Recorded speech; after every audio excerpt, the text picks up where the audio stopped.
Muy buenas tardes, bienvenidos al ilustre Colegio de Abogados del Cusco, institución representada por su decano, el doctor Maitila Herrado, y su honorable consejo directivo. Tienen la misma presentar el importante desarrollo del curso internacional en Derecho Procesal Penal y Litigación Estratégica, importante escenario académico que permite difundir instituciones del Derecho Procesal Penal y la litigación estratégica. El día de hoy tenemos la presencia virtual del doctor Leonardo Moreno Holman. El doctor Leonardo Moreno Holman es abogado por la Universidad.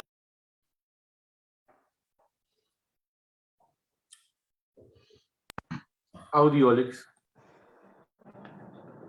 Muy buenas tardes. El ilustre Colegio de Abogados del Cusco, en la gestión 2021-2022, ha emitido la presente resolución de Consejo Directivo número 065-2022 ICAF de fecha Cusco 10 de agosto del 2022, donde el Consejo Directivo del ilustre Colegio de Abogados del Cusco, por el que se dispone designar como miembro honorario al doctor Leonardo Moreno Holman, el cual se dispone a emitir la presente resolución.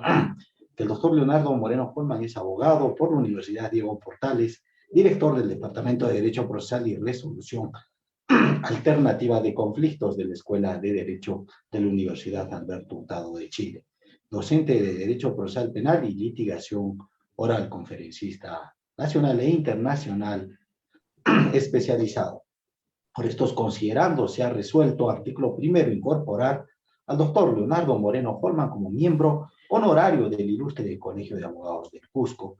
Artículo segundo, otorgar la distinción correspondiente al doctor Leonardo Moreno Holman en ceremonia virtual a desarrollarse el 10 de agosto del 2022 para que se le reconozca como tal, debiendo inscribirse este acto en el libro de miembros honorarios existentes en nuestra orden. Regístrese, comuníquese y archívese, siguiendo con este protocolo de reconocimiento e incorporación como miembro honorario al doctor Leonardo Moreno Holman. Tenemos la presencia virtual también de nuestro director académico y promoción cultural, el doctor Alex Guamaní Cueva, a efectos de poder realizar el acto de juramentación y la imposición de medalla institucional.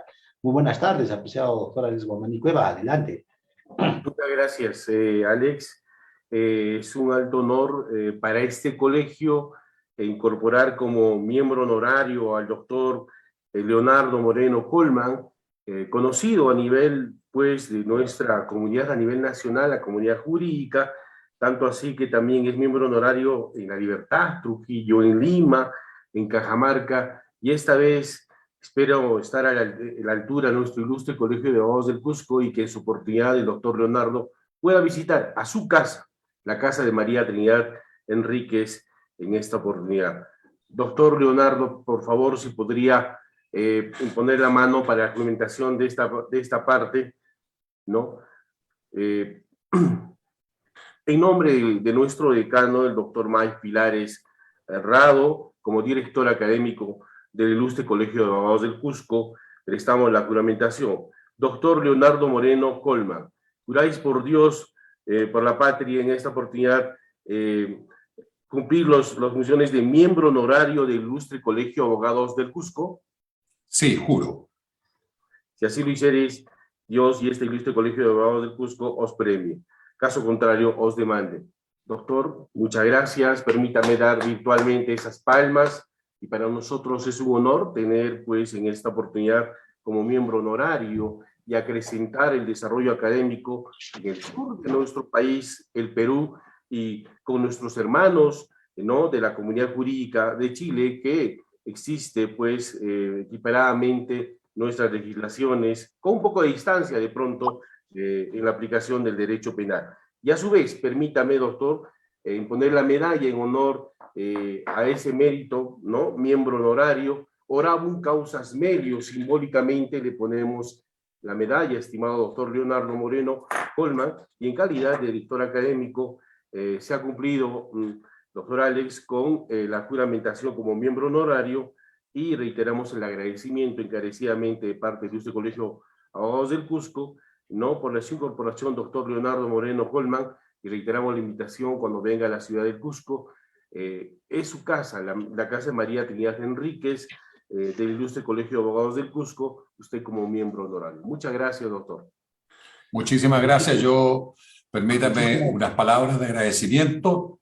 De verdad es un honor poder ser aceptado como miembro honorario de este colegio, que además es de los colegios que tiene una actividad permanente de difusión, de trabajo en el mejoramiento de la actividad profesional de cada uno de sus miembros, y por lo tanto gustoso de aceptar este nombramiento y de participar con ustedes en los programas de capacitación y formación y mejoramiento del desempeño de todos sus miembros. Y por supuesto, espero que en el futuro, en un futuro no muy lejano, podamos reunirnos, ¿cierto?, para recibir también esa medalla ya de una manera física, ¿cierto?, y poder compartir con ustedes en la sede del colegio. Así que muchísimas gracias y un gran agradecimiento.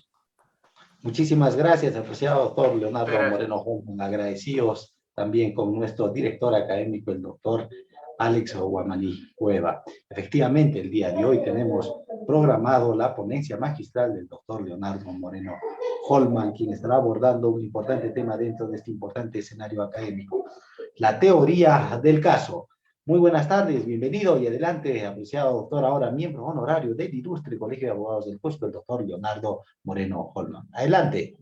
Muchas gracias. Bueno, darles las gracias una vez por este reconocimiento y bueno, avancemos en el tiempo que tenemos para conversar, ¿verdad?, de este tema de teoría del caso. Yo quisiera, como tenemos un tiempo reducido, vamos a hablar de la estructura de una buena teoría del caso, pero previamente quisiera hacerme cargo de un par de cuestiones que a mí me parecen relevantes. La teoría del caso ha generado en algunos países, y uno de ellos es Perú, ¿cierto?, una suerte de debate o discusión sobre su relevancia, sobre su importancia en el contexto de un proceso penal.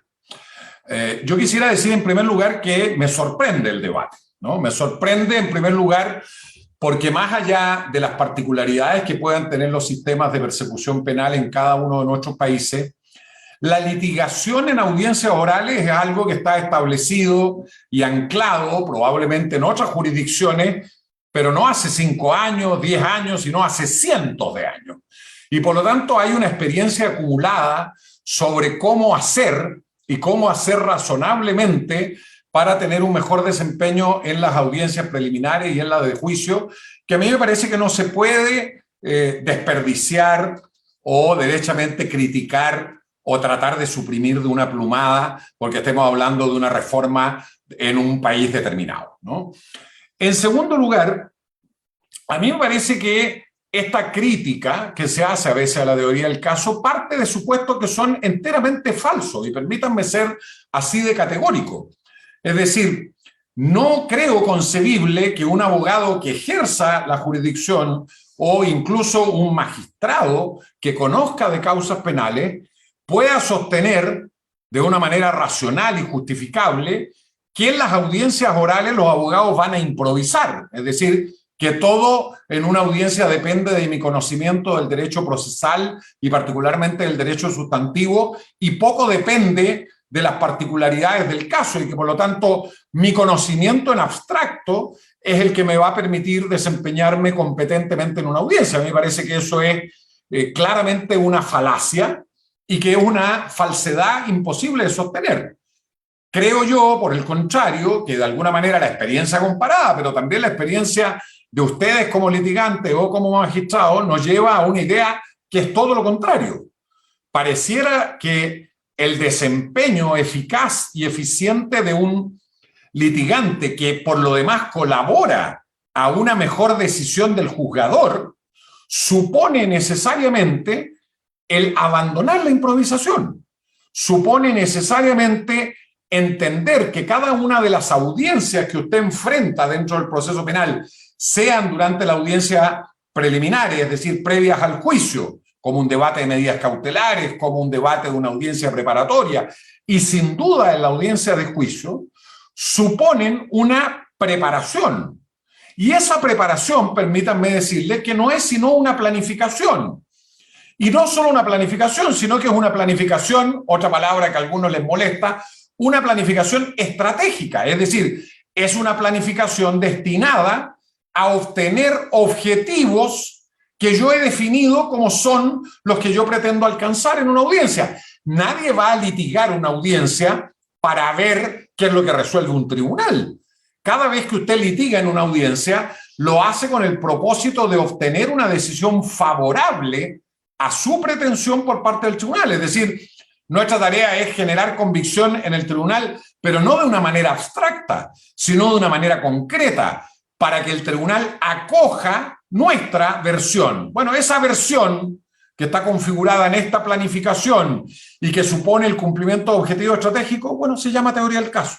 Pónganle el nombre que quieran, ¿no? Podrá no gustarnos el nombre, pero eso es una planificación destinada a actuar de la manera más eficaz en una audiencia con el propósito de obtener determinados resultados que son los que constituyen la pretensión de la acusación o la pretensión de las defensas, ¿no?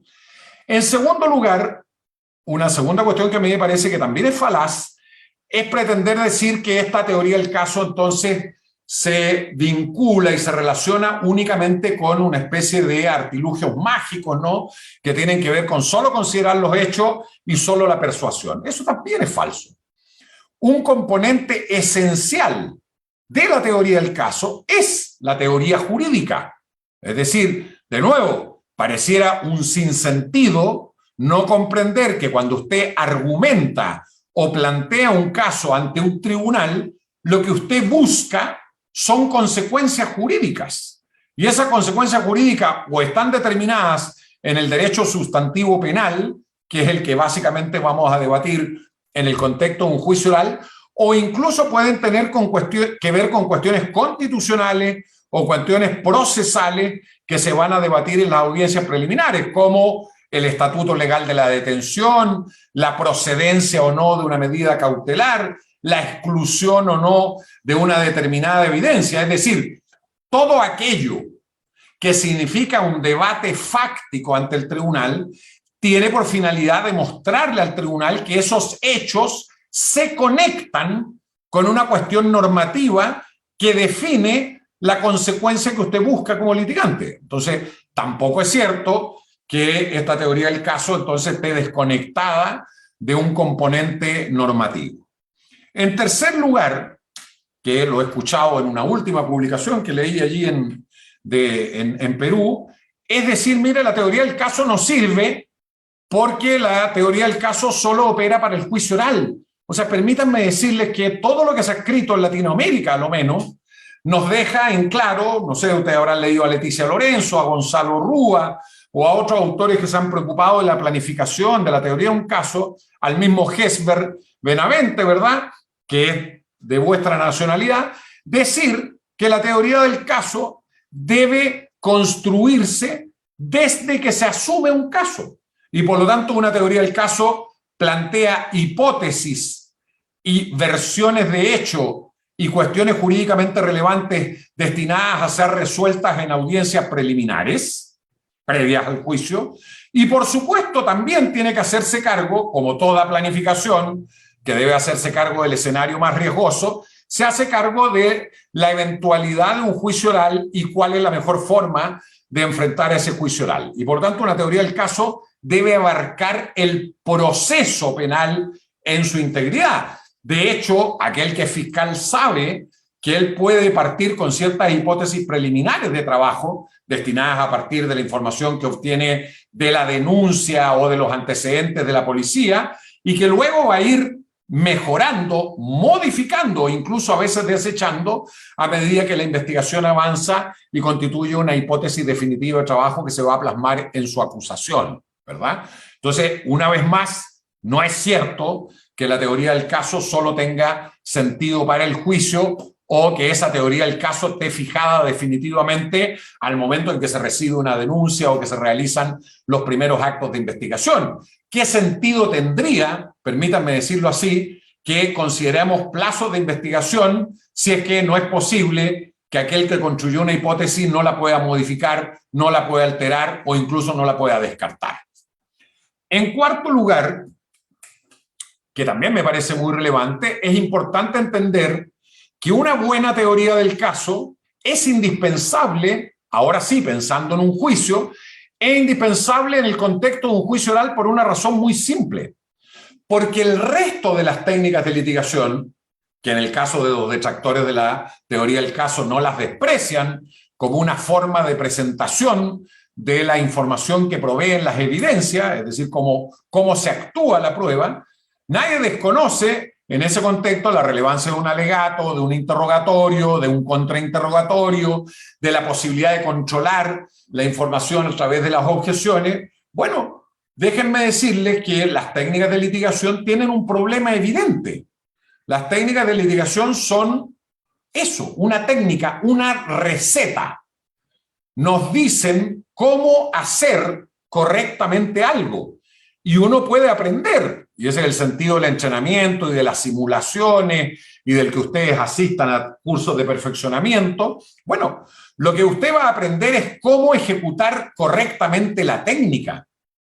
Pero eso es claramente insuficiente para desempeñarse de manera eficaz en un juicio de nuevo. ¿Qué importancia puede tener, en términos abstractos, que usted sepa que un examen directo se hace con preguntas abiertas, combinadas con preguntas cerradas, y que no deben utilizarse porque no es correcto preguntas sugestivas, ¿cierto? Lo que definiría el marco conceptual de la técnica propiamente tal, la técnica del interrogatorio directo, si usted no es capaz de identificar lo que importa en un juicio. Y lo que importa en un juicio, por supuesto, es preguntar correctamente, pero más relevante que eso, sin duda alguna, es qué preguntar, qué información relevar ante el tribunal. Y ese qué está vinculado a los objetivos que usted pretende alcanzar en un examen directo, en un contraexamen o al utilizar la facultad de objetar una pregunta. Bueno, ese objetivo está definido en su teoría del caso.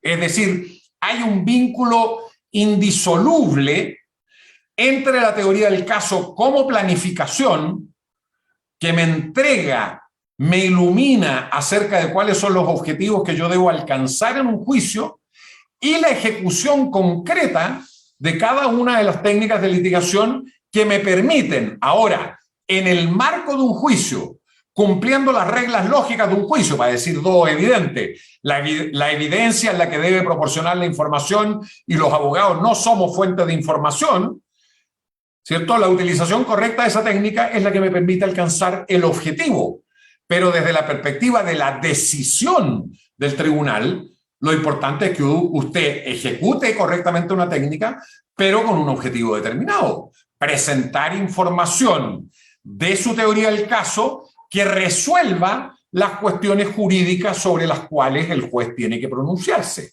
Y entonces, una vez más, nos damos cuenta de la necesidad, de la importancia que tiene entonces la teoría del caso y su vinculación con cada una de las técnicas de litigación.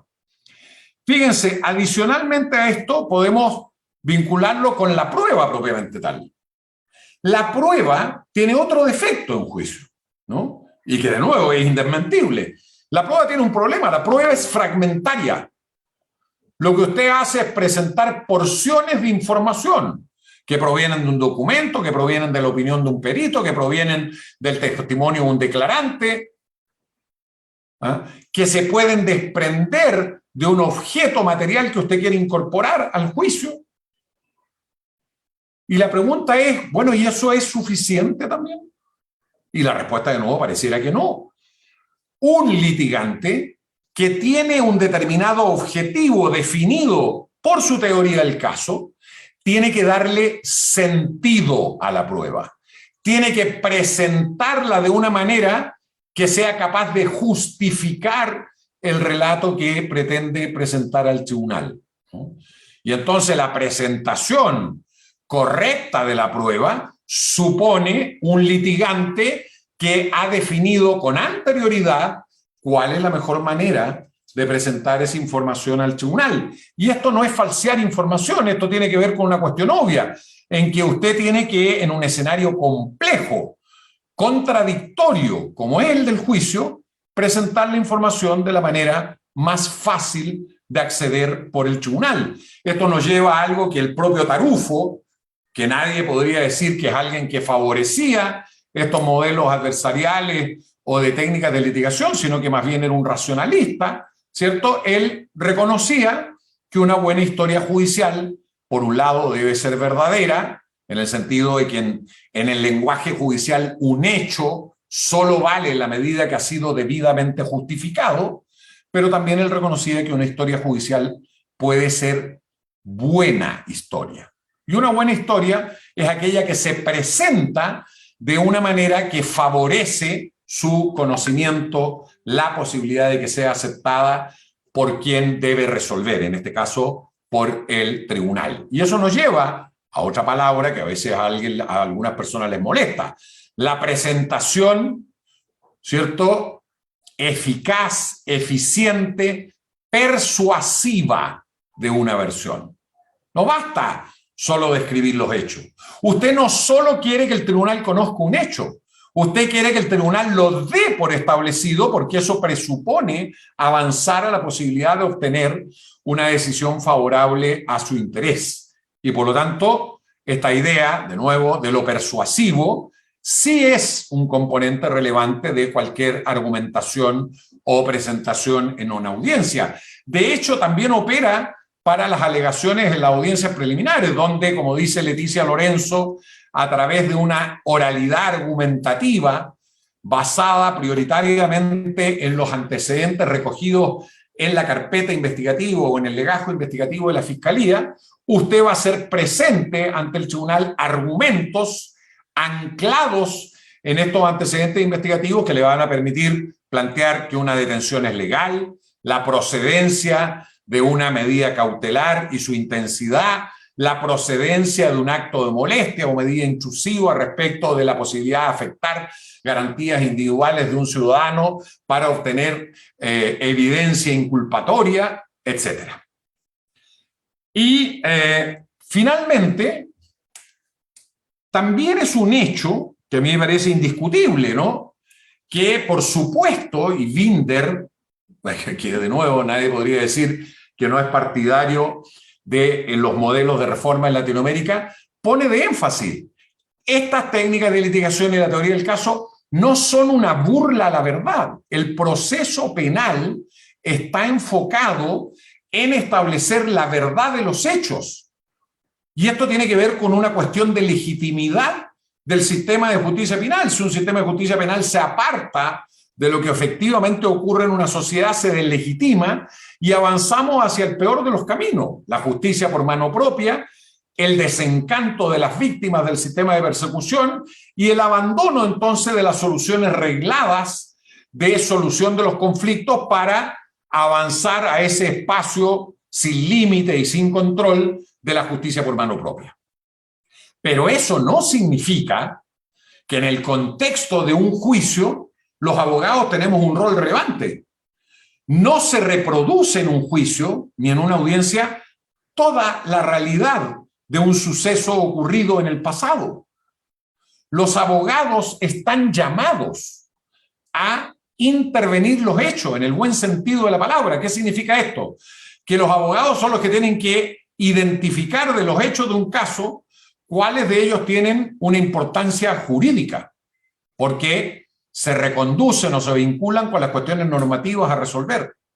¿Cuáles de esos hechos son, llamémoslos de contexto, que van a permitir que el tribunal entienda correctamente cómo ocurrieron los hechos? ¿Cuáles de esos hechos tienen que ver con lo que vamos a llamar antecedentes de credibilidad, ¿no? Y esto no viene del proceso penal, esto viene del más simple de los procesos civiles. Cada vez que un declarante hace una afirmación, tiene que justificarla. Y por lo tanto, para el tribunal es muy relevante saber quién le dice eso y cuáles son las razones que tiene para justificar las afirmaciones que sobre los hechos formula en un contexto de una declaración. Una víctima, un testigo, un acusado que decide declarar, un perito, un policía, ¿verdad? Y entonces, finalmente, los abogados, en esta idea de intervenir los hechos, los identificamos. ¿Cuáles son los hechos del caso? Los ordenamos, los clasificamos. No todos los hechos tienen el mismo carácter desde la perspectiva de mi relato. Algunos son buenos, algunos son neutros, algunos son malos. Los jerarquizamos. No todos los hechos pesan lo mismo. Los hechos más relevantes desde el contexto del proceso penal son aquellos hechos jurídicamente relevantes, ¿no? Esos son los que necesariamente tenemos que probar ante un tribunal para obtener la consecuencia jurídica buscada. Y entonces, legítimamente, usted puede presentar ciertos hechos y omitir otros. Y la razón de ello es la adversarialidad del sistema. Aquello que usted omite, y si es relevante para su contraparte, él tiene legítimo derecho de hacerlo ver. Él tiene legítimo derecho de demostrar que ese hecho es conocido también por quien declara a través de un contraexamen. Es decir, no hay un ocultamiento malicioso de información o destinado a tergiversar la verdad. Lo que ocurre es que el juicio oral se configura como una metodología donde se construye la verdad a través del debate, de un debate en condiciones de oralidad, de inmediación y fundamentalmente de contradicción. Y entonces a mí me parece que es muy importante que en un país que todavía no se asienta enteramente un modelo como este, bueno, los docentes, los jueces, los abogados litigantes, salgamos al paso de quienes pretenden, ¿cierto?, descalificar las metodologías de trabajo que son propias de un sistema acusatorio adversarial completo, como existen en algunos países como Chile, Colombia, o con tintes adversariales, como definen ustedes el de vuestro país. El de tintes adversariales no cambia la lógica de la producción de la información por parte de los litigantes. El único bemol o la única transición que hace es que el rol del juez cambia en el sentido de que tiene ciertas atribuciones oficiosas en materia probatoria, pero en ningún caso eso desperfila o disminuye o diluye el rol de los abogados litigantes en la presentación de su caso y por lo mismo de la teoría del caso como aquella que define el plan de acción y de las técnicas de litigación como aquellas que yo ejecuto para cumplir correctamente esos objetivos. En ese contexto, entonces, entendiendo que la teoría del caso no es sino una planificación, ¿no? De hecho, el libro más nuevo que hay de la presentación de un caso, el que escribió un juez de Buenos Aires, Gonzalo Rúa, gran amigo, que, ¿cierto?, abandonando esta denominación clásica teoría del caso, habla de la planificación de un caso penal, pero que en definitiva, ¿cierto?, obedece en términos reales a las mismas ideas. Básicamente, vamos a mencionarla solamente por el tiempo que tenemos, ¿verdad? Y después podemos abrir algún espacio de diálogo. Básicamente, cuando usted planifica un caso, es decir, cuando usted visualiza cómo presentar un caso, ya sea en audiencias preliminares, como decíamos antes, o en un juicio oral, usted tiene que hacerse cargo básicamente de 8 pasos. 6 de ellos tienen que ver con la planificación propiamente tal, y 2 de ellos tienen que ver fundamentalmente con la ejecución orientada prioritariamente al juicio, ¿no? ¿Y por qué los separamos? Porque muchas veces vamos a terminar una causa anticipadamente, no vamos a llegar a ese juicio. Pero para no llegar a ese juicio y eventualmente tomar una decisión de por qué una causa va a terminar anticipadamente y no va a llegar a ese juicio, es precisamente, una vez más, nuestra teoría del caso la que nos lleva a tomar esa decisión de una manera razonada e informada.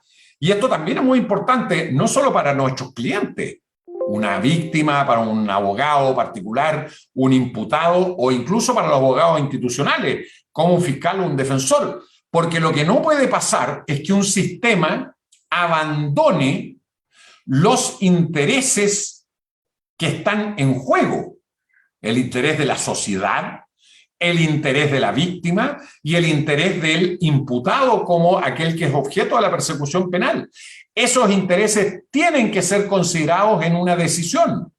Y entonces, esta teoría del caso, una vez más, es la que nos permite muchas veces decidir y verificar si la decisión que en concreto toma un abogado tiene que ver con hacer prevalecer estos intereses o, por el contrario, tiene que ver con la gestión de intereses propios, la gestión de intereses institucionales o la gestión, para ponerlo en términos muy llanos, de las cargas de trabajo.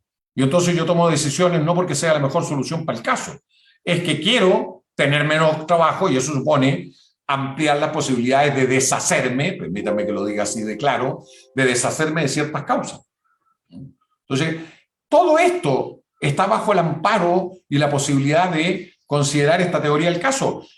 Por ejemplo, en algunos países ya, institucionalmente, los abogados tienen la obligación ante el Ministerio Público, ante la defensa pública, de declarar su teoría del caso, para que efectivamente después se pueda corroborar que cada una de sus actuaciones es consistente con esta teoría del caso que han declarado.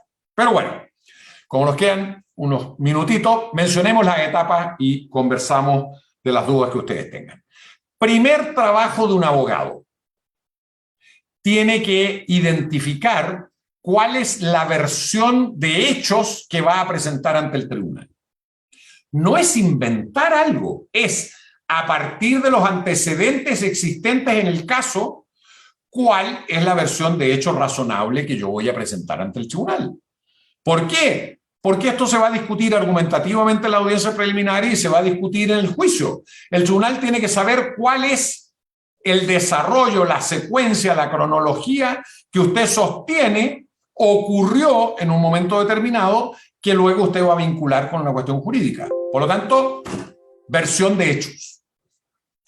En segundo lugar, y que nos viene a despejar esta crítica que a veces se hace a la teoría del caso, una versión de hechos presentada ante un tribunal supone necesariamente vincular esos hechos, subsumir esos hechos en las cuestiones normativas que van a tener que ser resueltas por el tribunal.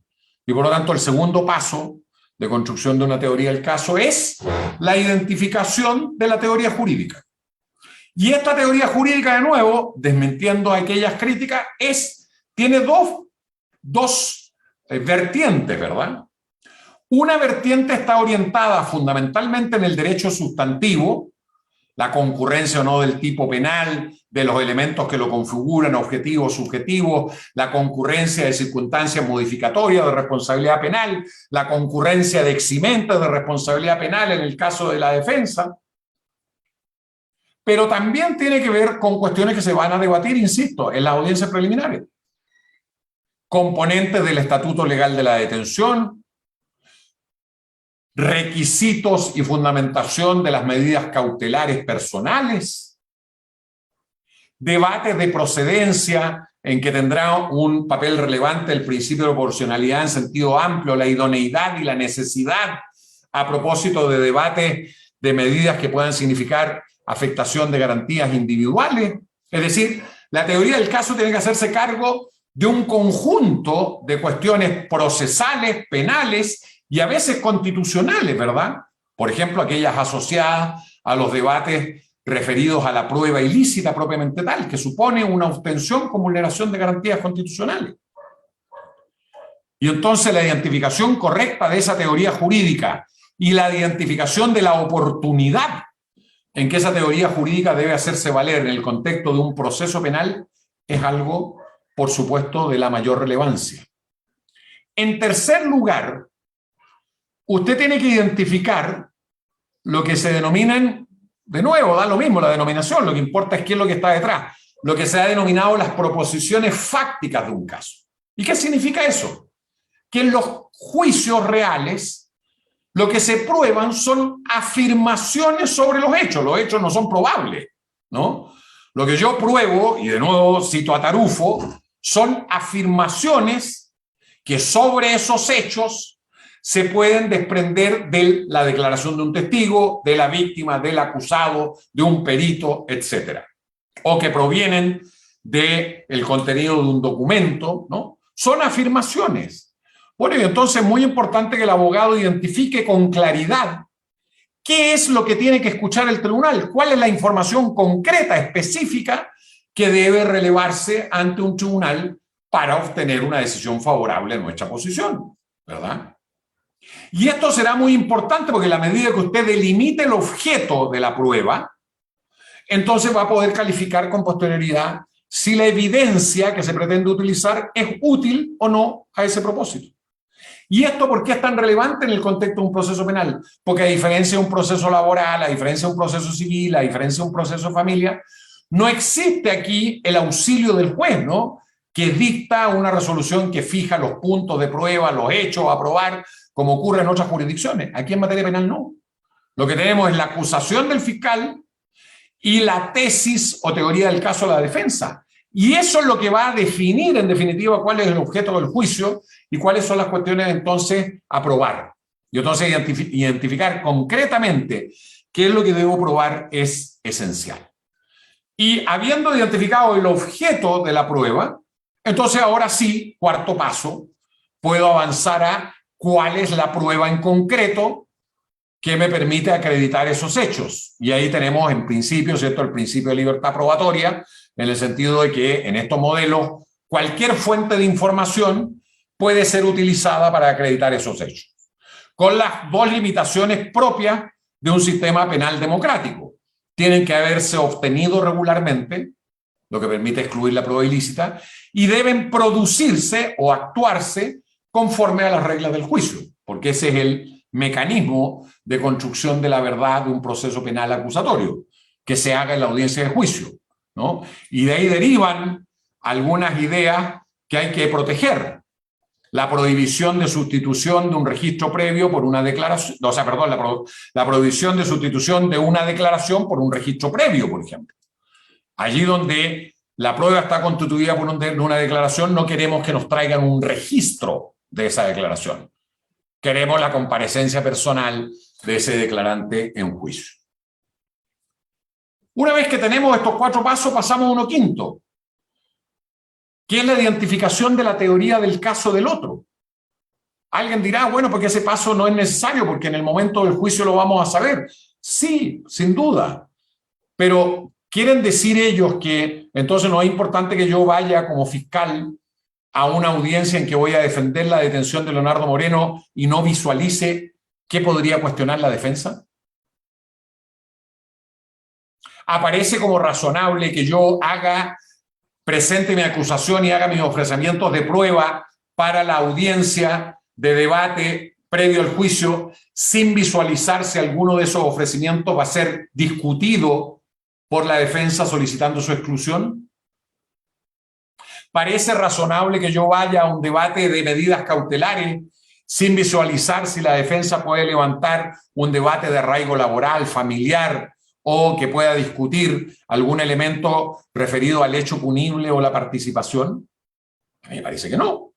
Uno quisiera ir en el escenario más seguro posible y por lo tanto construyo mi presentación, pero también estoy visualizando qué va a decir el otro para tener una respuesta. También tiene que hacerse cargo usted, como último paso de esta planificación, de esta estructura, de analizar las debilidades de su caso. No todos los casos son todo lo fuerte que nosotros quisiéramos. Y ese análisis además hay que hacerlo en dos momentos. Durante la etapa investigativa, para definir si la mejor opción es ir a juicio oral o la mejor opción es eventualmente negociar ese caso y terminarlo anticipadamente. Pero también hay que hacer un segundo análisis cuando ya la causa va a juicio para determinar ¿qué voy a hacer con las debilidades que he detectado? ¿Las voy a justificar? ¿Las voy a explicar? ¿Las voy a ocultar? ¿Qué voy a hacer con esas debilidades en el contexto de un juicio? Y finalmente, y con esto ya vamos concluyendo, ¿verdad? Vamos a tener dos pasos más que van a estar asociados fundamentalmente a la presentación de nuestro caso. Es decir, a aquel momento en que el juicio oral es el único escenario en el que nos vamos a desenvolver, y ahí surgen dos cuestiones que son relevantes. Una, la clasificación de las evidencias. Es importante que un litigante sepa que cada una de esas evidencias que ha seleccionado para acreditar las proposiciones fácticas centrales de su caso puede tener distintos caracteres que van a influir en mi preocupación o en mi énfasis al momento de presentarla. No es lo mismo presentar una evidencia directa que presentar una evidencia indiciaria. No es lo mismo presentar una evidencia afirmativa que presentar una evidencia explicativa o corroborativa, ¿verdad? Y entonces es importante identificar qué tipo de evidencia es para, por ejemplo, focalizar dónde va a estar el eje de mis preguntas para determinar el orden en que las voy a presentar, entre otras cosas. Y finalmente viene un gran capítulo, probablemente el último, ¿cierto?, que tiene que ver con cuál es la forma de presentar esta información. Esta teoría del caso, este relato que yo he definido, que se subdivide en un conjunto de afirmaciones que yo pretendo que el tribunal escuche o conozca, que las voy a justificar, en esta idea de que una historia judicial tiene que ser verdadera, como dice Tarufo, que las voy a justificar a través de prueba. Bueno, ¿cómo lo voy a presentar? ¿Cierto? Un fiscal siempre, una de las primeras preguntas que se hace es, ¿cuál es mi primera prueba? El funcionario a cargo de la investigación, la víctima, ¿cierto? Uno elige lo que uno denomina una evidencia ancla, una evidencia que le dé al tribunal un panorama general del caso y luego va aportando informaciones más particularizadas con otras evidencias. Dentro de cada evidencia, tengo a Leonardo Moreno como testigo. ¿De qué va a hablar primero Leonardo Moreno? ¿Cuándo va a referirse a sus eventuales debilidades? ¿Con qué tema de información quiero cerrar el testimonio de Leonardo Moreno? ¿Qué ocurre si tengo documentos u objetos? ¿Los voy a incorporar por sí solo? Pareciera que eso no es la mejor manera. Entonces lo tengo que hacer con un declarante. ¿Con cuál? ¿En qué momento? ¿De qué manera lo hago? Para no romper esta regla de que los abogados no somos prueba y por lo tanto la incorporación no puede ser sugestiva, por ejemplo. Es decir, allí hay un conjunto de decisiones que usted como litigante tiene que tomar para presentar de una mejor forma, de nuevo, para presentar de una manera más persuasiva el caso que usted quiere litigar ante un tribunal. Cerrando entonces, pareciera, en primer lugar, o a lo menos esto es mi opinión, que la teoría del caso sí es relevante y sí es aplicable a los modelos latinoamericanos. Y segundo, que la teoría del caso es la que me permite iluminar e ilustrar la forma de utilizar el resto de las técnicas de litigación, que pareciera, por lo menos hasta ahora, no están en discusión. Y tercero, que la presentación de un caso supone un conjunto de decisiones por parte de un litigante y ese conjunto de decisiones precisamente está iluminado por su teoría del caso. Y por lo tanto pareciera imposible litigar razonablemente un caso sin esta teoría del caso. Y finalmente, que me parece de perogrullo y obvio, en un juicio usted no va a ir a improvisar, porque improvisar ante quien decide claramente es una situación de un riesgo que usted no quiere correr. Usted lo que quiere hacer en un juicio es planificar y ejecutar de manera de controlar en un grado de razonabilidad el mayor conjunto de variables posibles, de manera tal que este objetivo, que es obtener una sentencia favorable a mi pretensión, pueda alcanzarse razonablemente en ese juicio. Yo creo que con esto tenemos, primero, ¿cierto?, una revalidación, a mi juicio, de la importancia de la teoría del caso y de las técnicas de litigación y una enunciación, porque no hemos tenido el tiempo suficiente, de cuáles son los componentes indispensables de esta teoría del caso o de esta planificación que supone el presentar un caso ante un tribunal. Así que yo dejaría hasta aquí y abriríamos, ¿cierto?, ayudados por nuestro moderador, don Alex, ¿cierto?, la posibilidad de ver si hay alguna duda, alguna consulta que ustedes quieran plantear.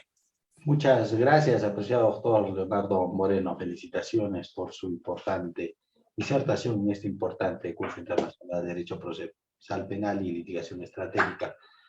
Recibe el saludo de los participantes quienes interactúan en las plataformas virtuales y también le hacen llegar y extensivo los saludos y felicitaciones correspondientes. Nos indica, doctor Leonardo, felicitaciones.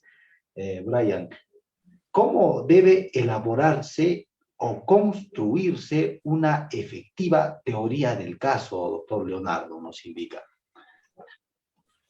Bueno, yo creo que en eso es muy central, y podríamos estar una hora por lo menos hablando, que es la identificación correcta de los hechos del caso. Yo diría muy básicamente, porque no tenemos tiempo para esto, ¿verdad?, que una regla básica es aprender que en el lenguaje judicial no es el lenguaje cotidiano que nosotros utilizamos. Es decir, nosotros usamos en categorías verbales que tienen que ver con conclusiones, con opiniones, con juicios, y en el lenguaje judicial hay que aprender a hablar en hechos. Y por lo tanto, esta primera tarea de identificar y desagregar los hechos para finalmente construir un relato es una tarea central para poder tener una visión lo más completa posible del caso.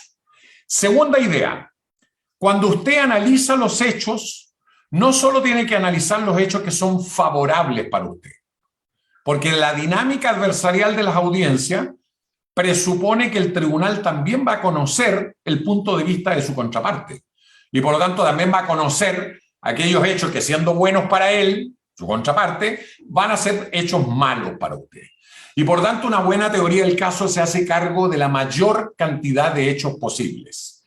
Los buenos, porque fortalecen mi teoría del caso y porque tengo que probarlos, y los malos porque tengo que o refutarlos con prueba, o refutarlos argumentativamente, o tengo que minimizar, relativizar el daño que ellos puedan causar a mi teoría del caso. Entonces, a su pregunta, para construir una buena teoría del caso hay que conocer el caso. Y esto, permítanme decirles, una de las manifestaciones de por qué el ejercicio penal se democratiza. Antes estábamos muy acostumbrados a que solo los abogados que tenían contacto con el juez, llegada, con el fiscal, eran los que podían plantear casos. Aquí no. Aquí lo que importa es quién conoce el caso. Y eso supone trabajo, investigación, análisis. Y eso lo podemos hacer cualquiera de nosotros. Entonces, no basta tener un cargo, no basta ser miembro de un estudio famoso. Aquí lo que importa es cuánto del caso usted conoce. Eso lo pone necesariamente en una posición de privilegio frente a otro que descansa exclusivamente en su autoridad, en su prestigio, o peor, que pareciera que es algo que por allá pampea, que el hecho de que yo sé mucho de derecho penal sustantivo. El derecho penal sustantivo es general y abstracto. Para aplicarlo hay que conocer el caso. Y eso significa conocer los hechos. Muchísimas gracias, apreciado doctor Leonardo Moreno Holman. Agradecido por su brillante exposición y respuesta también. Y muchos saludos por parte de nuestros participantes que interactúan y le envían un saludo y felicitaciones por su brillante exposición el día de hoy. Todos agradecen, felicitaciones del doctor Hugo Sánchez Román, el doctor Juan David, el doctora Nuria, el doctor Mauricio, Brian, doctor Fermín, Laura, el doctor Alexander también, que le hace llegar las felicitaciones del presente. Muchísimas gracias, apreciado doctor Leonardo Moreno, ahora miembro honorario del ilustre Colegio de Abogados del Cusco. Seguramente en un futuro muy próximo también tendremos la participación en nuestra presencialidad en la sede, en la Casa de María Trinidad Enríquez Ladrón de Guevara. Doctor Leonardo Moreno Holman, tal vez tenga algunas palabras finales con la presente jornada. Adelante. Bueno, yo de nuevo, primero reiterar por el reconocimiento, de verdad yo estoy muy agradecido, yo tengo una gran cercanía con el mundo jurídico de este bello país como es Perú. Siempre he tratado de estar vinculado y colaborando en el fortalecimiento de esta dinámica de juicios orales adversariales, no solo acusatorios. Me parece que es muy importante que el mundo jurídico, ¿cierto?, se capacite, se forme y tenga una opinión sobre estas cuestiones. Y particularmente también agradecer al Colegio de Abogados de Cusco por este reconocimiento. De verdad, para mí es muy importante. He participado en algunas otras actividades, pero este reconocimiento sin duda me acerca todavía más a este colegio le doy las gracias a las autoridades que tomaron esta decisión y me gustaría muchísimo, como digo, en un futuro cercano que pudiéramos compartir en algún seminario, en alguna actividad académica, donde también podamos, ¿cierto?, ahora sí acceder materialmente a, ¿cierto?, el registro, la resolución, la medalla y los demás antecedentes que significan esta importante reconocimiento. Así que les doy muchas gracias por haberme invitado y promover que el colegio siga en estos debates que son muy importantes para ir definiendo finalmente cuál es el modelo que instalamos y de qué manera razonablemente hacemos que este modelo funcione, ¿cierto?, en nuestras realidades, que a veces son más precarias que las de países del primer mundo, pero que no pueden significar abandonar los principios y las bases de modelos donde el respeto de los derechos de las personas, el reconocimiento de los intereses de la víctima, pero también el reconocimiento de la relevancia de los abogados en la construcción de la verdad al interior de los procesos penales es un valor que, por supuesto, un colegio de abogados como este debe hacer prevalecer y debe promover. Así que muchísimas gracias. Muchísimas gracias, doctor Leonardo Moreno Holman. Desde ya, la sede institucional del Ilustre Colegio de Abogados del Cusco, ahora denominada María Trinidad Enríquez Ladrón de Guevara, le espera para poder desarrollar un importante seminario sobre este importante y apasionante tema como es la litigación estratégica, con un tema tan importante como es la teoría del caso. Agradecidos, un fuerte abrazo hasta nuestro hermano país de Chile, apreciado doctor Leonardo Moreno Holman, y hasta pronto. Un fuerte abrazo a la distancia. Muchas gracias, pues, nos estamos viendo. Muchísimas gracias también con nuestros participantes que vienen interactuando en las redes sociales. Nuestro profundo agradecimiento a cada uno de ellos. No se olviden de registrar su participación en nuestras plataformas a efectos de acceder a la certificación correspondiente. Agradecidos con cada uno de ustedes. Nos reencontramos dentro de una hora también siguiendo con el desarrollo de este importante curso internacional en Derecho Procesal Penal y Litigación Estratégica. Muy buenas tardes con todos y agradecidos.